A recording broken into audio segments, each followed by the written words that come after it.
আমাদের প্রিয় নবী হযরত মুহাম্মদ সাল্লাল্লাহু সাল্লামের পছন্দের ফল ছিলেন এটা। তো এই ফলটার নাম কি আমি এখন বলে দেই। এই ফলটার নাম হচ্ছে আরবি ভাষায় তিনি ফল বলা হয়। তিনি ফল ও তিনি জাইতুন একটা দোয়া আছে না, এই ফলের নামের ভিতরে হচ্ছে সেই দোয়াটা পড়ে, তিনি ফল বলা হয়। তো এই ফলটাকে আমাদের প্রিয় নবী হযরত মুহাম্মদ সাল্লাল্লাহু সাল্লাম অনেক পছন্দ করে খেতেন। এই ফলটা আরব দেশেই হয়ে থাকেন বেশিরভাগ, আমাদের বাংলাদেশে আমি দেখি নাই কোনো দিন। তো আরব কান্ট্রিতে দেখেছি। আর এখানে আছে ভাঙ্গি বা সৌদি আরবের ভাষায় সাম্মাম বলা হয়।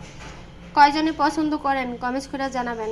আমাদের প্রিয় নবী হযরত মুহাম্মদ সাল্লাল্লাহু সাল্লামের প্রিয় খাবার পছন্দের একটি ফল ছিলেন এটা, জাইতুন আর হচ্ছে এই যে তিনি ফল।